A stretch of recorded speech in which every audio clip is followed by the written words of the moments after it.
Social media पर जैन समाज के सबसे लोकप्रिय जैन न्यूज़ चैनल महालक्ष्मी की ओर से आप सभी को सुबह सुबह 8 बजे चैत्र शुक्ल तृतीया का आज बड़ा पावन दिन है। सादर जय जयंत करते हैं आज की शुरुआत। सीधा पुले चलते हैं आज सीधा अंतरिक्ष पाशनाथ जी के पास। जी हाँ, 1 महीना 1 दिन बाद ठीक चैत्र शुक्ल द्वादशी को आखिरकार शुरुआत हो ही गई अंतरिक्ष पाशनाथ में लेप की प्रक्रिया की।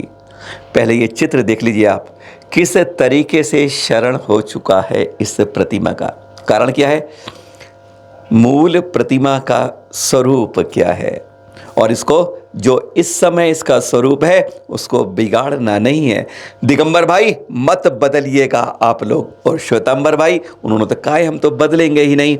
चाहे रेत की प्रतिमा है तो श्वेतांबर भाई की, हार्ड स्टोन की है तो दिगंबर भाई की, आपस में मिलके इस बात पे भी फैसला कर लेना चाहिए। पर हाँ, हम बात कर रहे हैं लेप की प्रक्रिया की शुरुआत कैसे हुई। कल जब सुबह के ना घड़ी 9:30 के लगभग बजा रही थी। वैसे रोज सूर्योदय से सूर्यास्त तक चलेगा लेप, 24 घंटे नहीं होना है जैसे पहले पत्र में लिखा गया था। जो एग्रीमेंट वो है सूर्योदय से शुरू होगा और सूर्यास्त पे, क्योंकि जो तरीका है वही रहना चाहिए। हाँ, जब निष्ठापन की क्रियाएं जब शुरू हुई तो सबसे पहले आचार्य भगवंत श्वेतांबर समाज के उन्होंने अपनी क्रियाएं करी, उसी तरीके से विधि करी गई और उन्होंने क्रियाएं की। और उसके बाद नियापक श्रमण श्री योग सागर जी महाराज व अन्य कुछ संतों के द्वारा दिगंबर समाज की ओर से इस तरह की विधि के रूप में क्रियाएं की गई।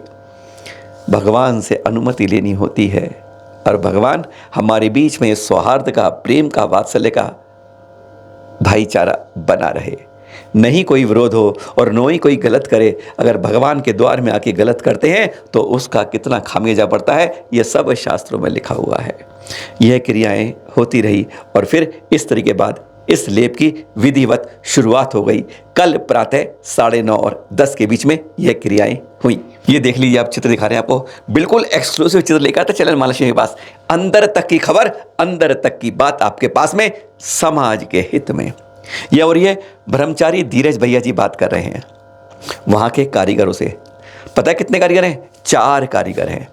उन्होंने काफी लंबी चर्चा की उन कारीगरों से, भाई क्या आपने पहले किया है, कैसे करते हो, कितना अनुभव है। लेकिन उससे जो निष्कर्ष निकला है आपको सूत्रों की जानकारी बता रहे हैं। जो हुआ, जो जानकारी मिली, उन 4 में परिपक्वता, बड़ा अनुभव नहीं दिखाई दिया जो हमें होना चाहिए अंतरिक्ष पाशनाथ जी की इस अतिशयकारी प्रतिमा के लिए। 4 में अपरिपक्व दिखाई दी कि जब उन्होंने सवाल पूछे, अनुभव पूछा और जानकारी ली, गहन जानकारी कैसे करते हैं, क्या है, ऐसा होगा तो क्या करेंगे, वह इतने परिपक्व नजर नहीं आए। लगा उनकी अपरिपक्वता साफ वहां पर सवालों के जवाब में दिख रही थी। और हाँ, दोनों संप्रदाय की निगरानी में होनी है ये लेप की क्रियाएं। कितनी दिन चलेगी यह कोई नहीं बता पा रहा अभी। और हाँ, दिगंबर संप्रदाय से 4 जने वहां पर उपस्थित रहेंगे। आपको नाम बता दें आपके कौतूहल को शांत करने के लिए।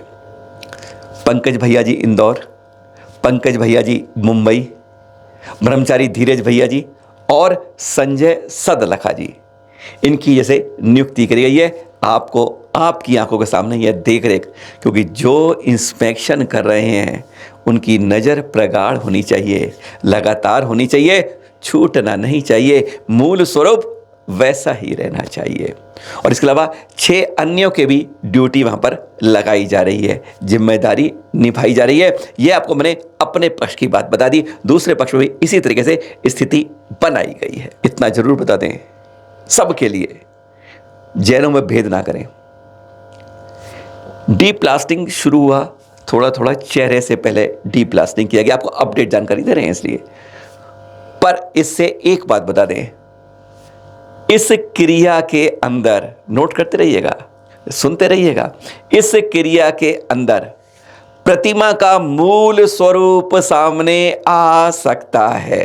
जी हाँ, जब डीप प्लास्टिंग होती है और फिर उसके बाद प्रकृति जो प्रतिमा है वह किस चीज की है, रेत और गोबर की बनी है या हार्ड स्टोन की बनी है, शुरू से अदालत में हमारे श्वेतांबर भाई सब लोग कहते आ रहे हैं कि यह रेत और गोबर की प्रतिमा बनी हुई है, इसलिए हमें इसका अधिकार मिले। शुरू से उनका यही कागज अदालत में चल रहे हैं।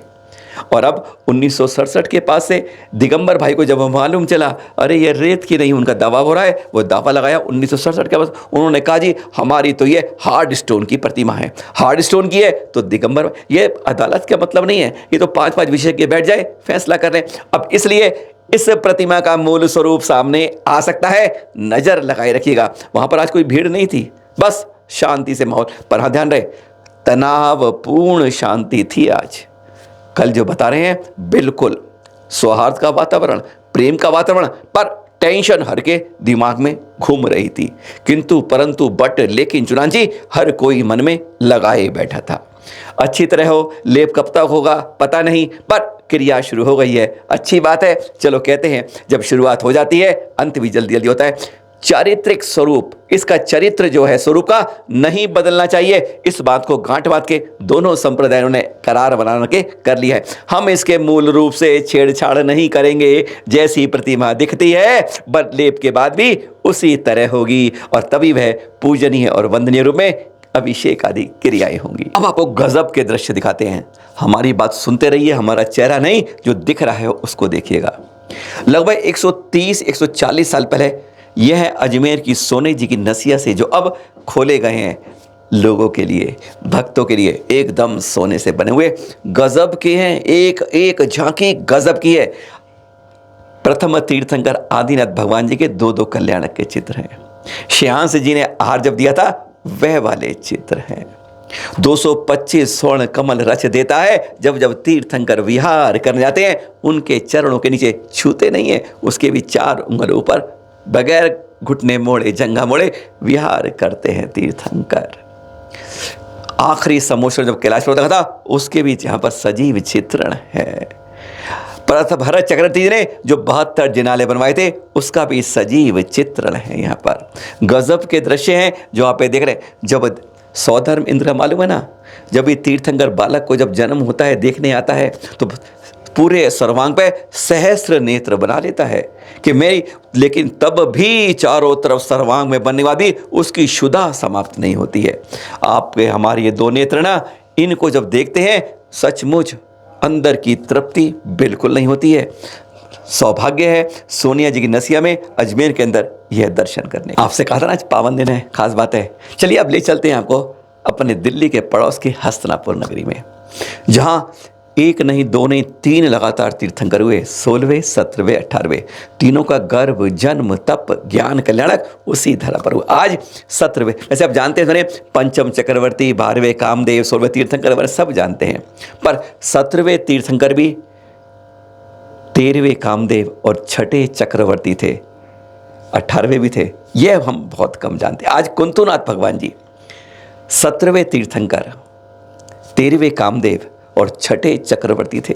96,000 रानियां थी इनकी भी, लेकिन कहते हैं एक ही झटके में वैरागी भावना होती है, जाति धर्म से चले चलते हैं वैराग्य के लिए, सहेतुक वन में पहुंच जाते हैं। 16 वर्ष कठोर तप करते हैं और तब तिलक वर्ष के नीचे आज ही के दिन अपराह्न काल में आपको केवल ज्ञान की प्राप्ति हो जाती है। यानी 16 वर्ष के कठोर तप के बाद वह दिन आता है, वह आज ही है, चैत्र शुक्ल की त्रयोदशी, और 23,734 वर्ष का आपका केवली काल रहता है। सम्मोषण लगते हैं, दिव्य ध्वनि खिड़ती है, और फिर सौधर्म इंद्र की आज्ञा से कुबेर 4 योजन का आपका सम्मोषण रचता है, जिसमें लाखों लोग आके दिव्य ध्वनि सर्वांग से नहीं, हमेशा मुख से खिड़ती है।